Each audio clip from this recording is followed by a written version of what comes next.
सभी किसान भाइयों को नमस्कार। और आज हम आए हैं गांव सिरदा में। और जिस खेत में खड़े हैं वो खेत है हमारे रामेश्वर जी का। ये रामेश्वर जी किसान हमारे साथ ही हैं। इनका हम परिचय लेते हैं। सबसे पहले रामेश्वर जी। सर, मेरा नाम रामेश्वर ढुल है। शुगर मिल का मैं डायरेक्टर भी हूँ और गन्ना किसान भी हूँ और मेरे पास 45 एकड़ गन्ना है। अभी आज हमारा यहाँ आने का जो पर्पज़ है, जो मोटिव है, वो क्या है? हम पूरे कैथल ज़िले में अब की बार जो है कैंपेन चला रहे हैं कि जो हमारा जो गन्ना है, गन्ने की जो बिजाई है, वो बिजाई नर्सरी के थ्रू अगर किसानों को सिखाना। वो अगर वो नर्सरी के थ्रू अगर गन्ने की बिजाई होती है तो कितना बेनिफिट जो है किसान को मिल जाता है और वो कैसे करी जाती है। जो बिजाई आपने नॉर्मल देखा होगा कि जो वेजिटेबल्स हैं उनकी नर्सरियाँ तैयार की जाती हैं, लेकिन हमारे जो गन्ने में जो नर्सरी का जो चलन है वो नामात्र के बराबर है। और पूरे जो ज़िले में ये जो नर्सरी जो उगाई जाती है वो नामात्र ही पहले भी उगाई गई हैं। अब के साल से हम एक कैंपेन चला के फार्मर के खेत में जाके उनको नर्सरी के बारे में बता रहे हैं। तो आज उसी के बारे में पूरी डिटेल वीडियो हम बना रहे हैं। इसमें हम किस तरह से जो छोटी-छोटी बातें हैं उनको हम ध्यान में रखें तो नर्सरी को कैसे हम हेल्दी बना सकते हैं और अपनी पैदावार बढ़ा सकते हैं। आपने नॉर्मल देखा, नॉर्मल जो बिजाई होती है उसमें उस तरीके का जो जर्मिनेशन है वो हम नहीं ले पाते हैं। इसमें लगभग हमारा सारा जर्मिनेशन 100% होता है और जो हेल्दी हैं उसी को हम आगे ट्रांसप्लांट करते हैं।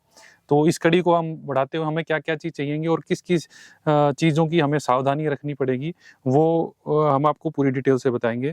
सबसे पहले तो हमें ये चाहिए होता है एक कटर।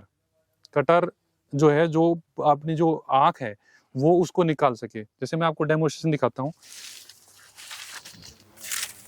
जैसे ये अपना कोई भी सीड है, जो कोई भी गन्ना है जो हमने सीड के लिए लिया है, उसकी आँख हम निकालते हैं। और मेरी जो आपसे रिकमेंडेशन है, मेरी रिकमेंडेशन ये है आपको कि इसका जो ऊपर का जो हिस्सा है, जो कच्चा हिस्सा होता है, इसका गोले को निकाल के आप, और जो इतना जो हिस्सा है अगर आप निकाल सकते हैं, अगर आपके पास बीज अवेलेबल है तो आप ये रख लें, बाकी सारा मील में चला जाएगा। और उसके बावजूद भी जो आपकी जो आँख निकल जाएँगी, जो जिसको हम बड बोलते हैं इंग्लिश में, ये जो आँख निकल जाएँगी, इसके आँख का जो बीच वाला जो इंटरनोड का जो पोर्शन है, नोड हमारे पास आ जाएँगी और इंटरनोड का जो पोर्शन है उसको भी आप मिल में भेज सकते हैं। इससे होगा क्या कि आपका जो बीज का जो खर्चा है वो नामात्र का रह जाएगा। आपका ये जो पोर्शन है जो खाली चला जाता था, जो अपन बिजाई में यूज़ करते हैं, वो इसका कोई ज़्यादा यूज़ होता नहीं है, वो इस नोड का ही, इस आँख का ही सबसे ज़्यादा यूज़ होता है। तो ये हम इसमें ऐसे करके इसको आँख के कैसे बिल्कुल ईज़ी तरीके से ये इस कटर से ये हम आराम से इसको काट लेते हैं। ये आँख इस तरह की ये निकल जाएगी, ये आँख निकली है। अब आँख का जो वो होता है, इसकी जो स्पीड होती है, वो लेबर के ऊपर डिपेंड होती है कि लेबर लगभग अगर अच्छे तरीके से काम करता है तो एक एकड़ की जो बड है, जो रिक्वायरमेंट जो होती है हमारे को बड की, वो जो है आधे घंटे में वो 1 घंटे में आधा एकड़ की वो आराम से निकाल सकता है। और बाकी अगर लेबर की आपको बढ़ाओगे लेबर को, तो वो उसी तरह से आपका वो खर्चा बचता रहता है, आपका टाइम बचता रहता है। अब आगे इसके बाद हमें क्या करना है, इसको सबसे पहले हमें ट्रीटमेंट करना है इसका। तो कोई भी फंजीसाइड है वो फंजीसाइड ले सकते हैं, या फिर आप MH80 जो हमारी जो मशीन है, जो लगभग हर शुगर मिल में है, वो फ्री ऑफ कॉस्ट आपको प्रोवाइड हो जाती है। आपका कोई खर्चा नहीं लगता है। आप उसको ये बड को आप बोरी में लगा के ट्रैक्टर में ले जाके इसको ट्रीट करवा सकते हैं। वो सबसे अच्छा है। उससे होगा क्या, जितनी भी इसके अंदर जो बीमारियां हैं पनप रही हैं, कई बार क्या होता है, जैसे हम फंगीसाइड से ड्रॉप तो कर देते हैं उसको, लेकिन अंदर जो उसके अंदर जो उसका इनोकुलम इंग्लिश में बोलते हैं, जो इसका जो बीजाणु जो है, बीजाणु जो उसके अंदर होता है, वो बीजाणु रह जाता है।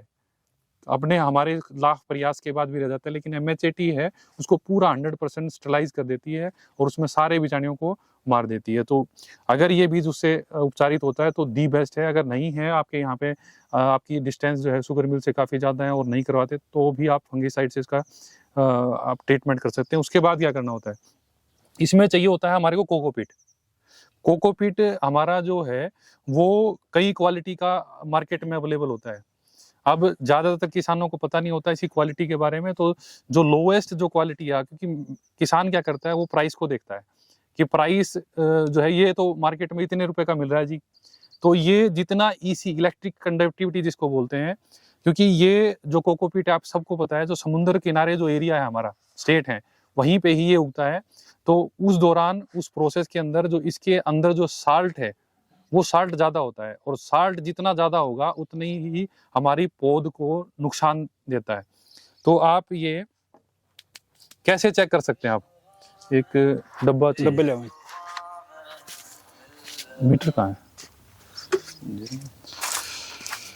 एक और ले आऊं, दोनों ले आऊं। दो तरह के मीटर होते हैं, एक तो इलेक्ट्रिक कंडक्टिविटी को मेजर करने का हमारे पास होता है, और दूसरा टीडीएस को मेजर करने का होता है। जो टीडीएस से भी हम अंदाजा लगा सकते हैं कि हमारे में इसके अंदर जो है कितने साल्ट अवेलेबल हैं। तो अभी जो फार्मर के पास जो कोकोपीट है उसको हम देखेंगे कि उसका जो पानी का जो क्वालिटी है वो कैसी है, और कोकोपीट की जो क्वालिटी है वो कैसी है। अब नॉर्मल हम जो ट्यूबवेल से हमने ये पानी लिया है, देखो ये ट्यूबवेल से हमने पानी लिया है, और ये ट्यूबवेल से पानी हम इसमें डाल रहे हैं। अब हम इसका टीडीएस, और जो आपके साथ लेबर है, कोई भी अगर आप काम करते हैं तो जितना कोशिश हो सके उनको भी साथ रखिए और उनको सारी चीज़ बताइए। जितना एक्सपर्ट आपकी लेबर होगी उतना ही आपको डायरेक्ट फायदा होगा। तो ये टीडीएस मीटर है, नॉर्मली आपको 200-300 रुपये में मिल जाएगा ये, और इससे आप इसकी टीडीएस को मेजर कर सकते हैं। ये 400 के आसपास टीडीएस इसकी शो कर रहा है। हो सकता है कि आपको कैमरे में ना दिखाई दे, लेकिन 400 तक ये शो करता है। 400 इरिगेशन के लिए ठीक है, ड्रिंकिंग के लिए थोड़ा सा ज़्यादा हो जाता है, लेकिन इरिगेशन पर्पज से ठीक है। और इसी पानी में अगर हम इसको डाल देते हैं,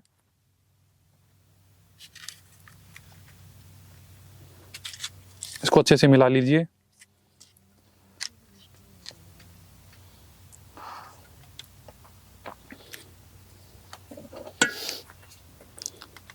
अब इसका टीडीएस देखिए आप,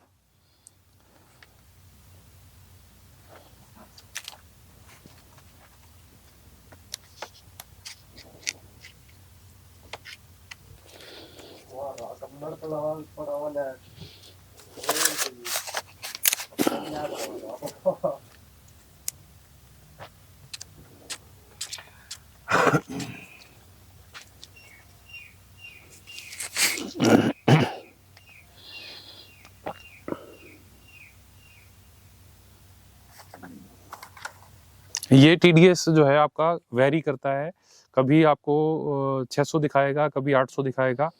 तो जैसे जैसे आपकी क्वालिटी होगी कोकोपीट के, उसके अकॉर्डिंग आपको ये दिखाएगा। और आप इसको कैसे ठीक कर सकते हैं, अपने वाटर लेवल पे कैसे लेके आ सकते हैं। तो अभी जो टीडीएस है इसका 600 है, और हमारे जो पानी का जो टीडीएस है वो 400 है। तो यानी कि 200 जो टीडीएस है इसका ज़्यादा है, उसको हमने डाउन करना है। एटलीस्ट हमारे पानी के बराबर इसका टीडीएस होना चाहिए, ताकि जर्मिनेशन हमारी जो पौध की है वो अच्छी हो। तो आपकी होदियाँ होती हैं जो हरियाणा में और ग्रामीण इलाकों में बोलते हैं, जहाँ पे ट्यूबवेल का जो पानी गिरता है वो लगभग पक्का होता है। आप उसको अच्छे से साफ कर लीजिए, और अपना जो कोकोपीट है जो ड्राई होता है कोकोपीट उसके अंदर डाल दीजिए, और उसमें पानी डाल दीजिए, और वो नीचे लेवल तक ही रहेगा। और एक बार जब वो पूरा सोख लेता है पानी को, फिर दोबारा उसको पानी को डाल दीजिए, उसको ड्रेन कर दीजिए। वो 2-3-4 बार जब आप उसको ड्रेन करेंगे तो वो उसका जो लेवल है, आपके वाटर का जो लेवल है उसके बराबर आ जाएगा। तो वो आपकी जो नर्सरी है उसको तैयार करने के लिए काफ़ी अच्छा होगा। अब क्या करना है, जैसे हमारा कोकोपीट की जो क्वालिटी हमने जो सेट कर ली है अपने अकॉर्डिंग जो हम चाह रहे थे, अब यहाँ पे ट्रे आती है। ये इस तरह की ट्रे होती हैं, इनकी अलग अलग क्वालिटी होती है। जैसे जो जितनी अच्छी जो ट्रे अगर आपको मिल जाती हैं तो आप उसको लें। जो शुगर केन में होता है क्या है, शुगर केन में जितना हो सके आप जो रेक्टेंगुलर जो होती है, जो चौड़ी स्क्वायर जो होती है, उस स्क्वायर को यूज़ करेंगे तो आपको थोड़ा सा आसानी रहेगी, क्योंकि उसमें जो आपका बीज है वो अच्छे तरीके से रखा जा सकता है। और आप इसको दोनों तरीके से रख सकते हैं। अगर आपकी आँख की पहचान है वो किस डायरेक्शन में निकलेंगी, तो आप इसको सीधा भी रख सकते हैं। और आपको नहीं पहचाना है और तो आप रफली स्पीड बढ़ाना चाहते हैं, तो आप इसको इस तरीके से भी रख सकते हैं। इसमें आपने करना क्या है, जो आपका कोकोपीट है, पहले आपने थोड़ा सा कोकोपीट इसमें पूरे में हल्के हल्के इस तरीके से भर लेना है। उसके बाद एक जो लेयर बन जाएगी कोकोपीट की, और उस कोकोपीट के बाद फिर आपने इसको इसके ऊपर ऐसे लगा देना है। मतलब जैसे एक मैं आपको लगा के दिखा देता हूँ। जैसे ये हमने एक जो इसकी पिट है, ये मैंने इसको लगभग 70% इसको भर लिया मैंने, या 60% कह सकते हैं, 60-70% हमने भर लिया है। अब इसको हमने इसके ऊपर ऐसे रख दिया, इसको दबा दिया। अब एक लेयर जो छोटी सी लेयर है आप इसके ऊपर इस तरीके से लगा देंगे ताकि डायरेक्ट इसको मॉइस्चर आप प्रोवाइड करवाते रहें इस तरीके से ये। और इसको जितना हो सके, जैसे आपको ये नेट दिख रहा है ग्रीन, 90% जो, क्योंकि अभी फरवरी का टाइम चल रहा है और ये जो टेम्परेचर है ये टेम्परेचर इंक्रीज होना स्टार्ट हो चुका है। और आप ये अगर नेट लगाते हैं तो आप जो सनरेज है उसको कंट्रोल कर पाएंगे। और इसमें जो ज़्यादा इवेपोरेशन होती है, जो वाटर जो बार बार उड़ता है, इसको ड्राई नहीं होने देना, इसको हमने वेट रखना है। और ये 21 से लेके 30 डे तक, 21 से लेके यानी 21 दिन से लेके 30 दिन तक आप इस नर्सरी को तैयार कर सकते हैं, 30 दिन के अंदर अंदर। और इसको जितना छोटी उसमें लगाएंगे, अवस्था में लगाएंगे, उतने ही आपकी प्रोडक्शन अच्छी होगी। अगर हमारे प्रबंधन जो है नर्सरी से ही और बीज से ही स्टार्ट हो जाएंगे तो निश्चित ही हमारी पैदावार बढ़ने वाली है। और आगे हम बीमारियों से, कीड़ों से, बहुत सारी चीज़ों से, अगर हमारा नर्सरी और बीज स्वस्थ है तो उससे भी हम इसका निदान पा सकते हैं, हमारी बीमारियां कम लगेंगी उससे।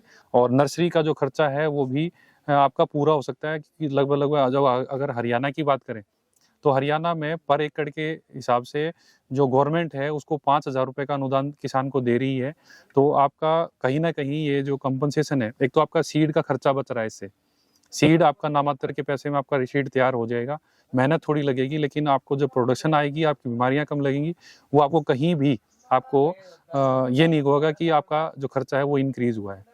तो आप जो स्कीम गवर्नमेंट के द्वारा चलाई जा रही है, और नॉर्मल जिन स्टेट में नहीं भी है, तो गन्ना किसान खासकर वो सारे नर्सरी पे आएंगे तो ही हम अच्छी पैदावार पा सकते हैं। हमारी जो कैमरे की जो दूरी है वो काफ़ी ज़्यादा दूर है, और इसलिए हो सकता है कि बहुत सारी चीज़ें जो हैं वो आपको नहीं दिखाई दी होंगी। तो मैं डॉक्टर सुशील से अनुरोध करूंगा कि वो इसके बारे में पूरी डिटेल में इसको करके जो है आपको दिखाएं। Thank you doctor Mukesh. अभी आपने नर्सरी तैयार करने का एक पूरा प्रोसीजर देखा है, इसको एक बार हम फिर से रिपीट करेंगे ताकि आपको अच्छे से समझ में आ जाए। तो सबसे पहले अपने करना क्या है, जो भी आप वैरायटी आप लेना चाहते हो उसको अलग से आप अपना बीज निकाल के रख लें। जैसे यहाँ पे CO PB 95 का बीज हमारे पास रखा है, तो उसको सबसे पहले सिलेक्ट करने के लिए अपने को हेल्दी बीज, हमारा बीज अगर स्वस्थ है तो पैदावार निश्चित है। सबसे पहले हमारे को हेल्दी गन्ना लेके आना है। खेत से जो हम बीज लेके आ रहे हैं वो स्वस्थ हो, उसके अंदर कोई बीमारी, कोई कीड़ा जो हमारे पहले से नजर आ रहा है। कई बार बोरर के निशान ऑलरेडी होते हैं, पहले से इसमें बोरर का अटैक है, आप उसको बीज के रूप में यूज कर रहे हो तो वो ठीक नहीं है, या उसके अंदर कोई बीमारी है। तो पहले अपने को स्वस्थ गन्ना लेके आना है, और इसका 1/3 हिस्सा जो नीचे का है जड़ वाला, इसको आपने निकाल देना है, क्योंकि इसमें शुगर कंटेंट बहुत ज़्यादा है। जिसमें जितने ज़्यादा शुगर कंटेंट होगा उसका जर्मिनेशन कम होगा, और जर्मिनेशन के पर्पज से ही हम जो सीड नर्सरी को तैयार कर रहे हैं। तो ऐसा स्वस्थ गन्ना हमने ले लिया। सबसे पहले हम बड निकालेंगे। स्वस्थ बड हमने निकाल ली है। अब इस तरह से एक एक बड थोड़ा काटते टाइम हम ध्यान रखना पड़ेगा कि बड का नुकसान ना हो। अगर हमारी आंख डैमेज होगी तो ये पैदा नहीं होगी। अगली आंख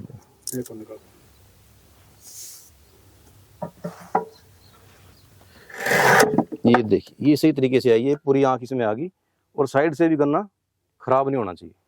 अगर एक कट फट जाएगा तो इसमें इन्फेक्शन के चांसेस बढ़ जाते हैं बहुत ज़्यादा। तो हम इस तरह से आंख काटते हुए हम अपना बीज तैयार कर लेंगे। ड्रम में देखो, तो हमने काट के हमने बीज तैयार, आंखें तैयार कर ली हैं। ये हमने कटाई कर दिया इनको, और इन सबको आंखों को काट के हमने बर्ड्स को लेके एक ड्रम में हमने डाल लिए हैं सारी। अब यहाँ पे हम बाई चांस कोई खराब आंख आ जाती है, जैसे ये देखिए, ये पहले से अस्वस्थ है, बीमार है, तो इनको हम निकाल के बाहर फेंक देंगे। इनको निकाल के छांट लेंगे इसमें से, और जो हमारी अस्वस्थ आंखें हैं इनको बाहर निकाल देंगे। ये देखिए, इस तरह का कोई भी बीज नर्सरी के लिए यूज में ना करें।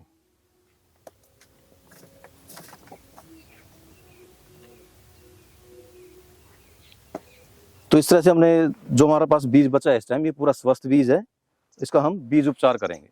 बीज उपचार करने के लिए आप कार्बनिज्म सबसे हमारा इजीली अवेलेबल है।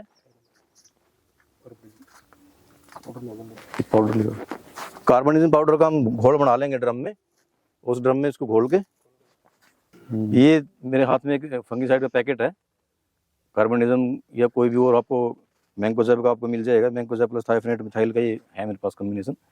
तो इसको हम 0.25% यानी कि 100 लीटर में 250 ग्राम पाउडर, 100 लीटर पानी में 250 ग्राम ये पाउडर मिक्स करके उसका एक सोल्यूशन बना लेंगे। इस ड्रम में हम इसको सोल्यूशन बना लेंगे और उसमें अपने जितना जो बीज है, हेल्दी बीज, जो स्वस्थ बीज हमने इकट्ठा किया है, उस ड्रम में हम डाल देंगे। और कम से कम 5 मिनट का जो कम से कम टाइम मैंने बताया आपको, 5 मिनट तक आपको उस घोल के अंदर डुबा के रखना है और उसके बाद उसको निकाल के आगे का प्रोसीजर शुरू करना है। फिर हम इसमें से जो बीज उपचार करने के बाद जो हमारी गांठें तैयार हो जाती हैं, उनको हम निकाल के जर्मिनेशन के लिए ट्रे में लगाते हैं, जैसे डॉक्टर साहब ने आपको पहले दिखाया था।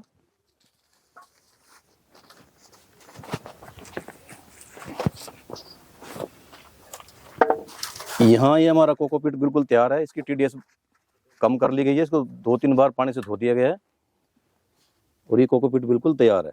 60% तक इसको भर के इसके ऊपर हम आँख ऐसे लगा देंगे। आँख ऊपर की तरफ रखो आप, ज़्यादा बेहतर रहेगा। ऐसे आँख हमने लगा लेनी है और इसके बाद हल्का से इसको ढक देना है, कोकोपीट से ढक देना है ताकि चारों तरफ से ढक जाए और इसको पूरा मॉइस्चर इसको मिलता रहे। इस तरह आपको लगा लेना है।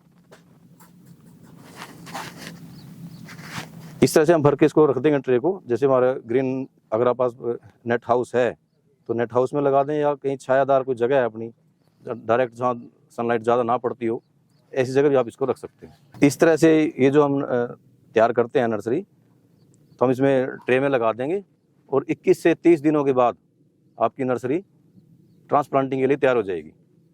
तो उसमें भी हम देख सकते हैं कि कोई पौधा कोई अस्वस्थ है, कोई कटा हुआ है, कोई ऐसा है, उसको भी हम निकाल सकते हैं। ऐसे जो नर्सरी हम तैयार कर रहे हैं तो कई बार इसमें डैमेज होने के चांसेस हो जाते हैं, जैसे कोई पशु आ गया या कोई पक्षी आ गया तो उसको नुकसान कर देता है।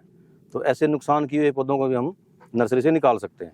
तो हमें पूरी तरह से स्वस्थ पौधा ही लेना है और उसको अपने मेन फील्ड में ट्रांसप्लांट करना है। इसका जो हमारा मेन पर्पज़, सही तो वैसे पूरे खेत में हमें ट्रांसप्लांटिंग करनी चाहिए, लेकिन इसके साथ साथ हम गैप फिलिंग का भी बहुत अच्छा काम कर सकते हैं। जो हमारा नॉर्मल सोइंग हमने ट्रेडिशनल सोइंग कर रखी है, तो उसके साथ साथ हम उसमें गैप फिलिंग का भी काम कर सकते हैं। बीच में आपने बिजाई कर दी, जर्मिनेशन आपको पता ही है, अगर हम नॉर्मल सोइंग से बिजाई करते हैं तो 35 या 40% ही जर्मिनेशन होता है। तो जर्मिनेशन को बढ़ाने के लिए हम बीच में हमें गैप रह जाते हैं, उसको भी हम गैप फिलिंग भी नर्सरी से कर सकते हैं और इसमें लगभग आपको 1 या 2 महीने का टाइम आपको बच जाता है। जितना आपका पौधे की जो ऊंचाई है वो सोइंग से आई है, लगभग उतनी ही हमारी नर्सरी की होती है। तो आपके यानी कि खेत में पूरी पैदावार आपको मिलेगी। धन्यवाद।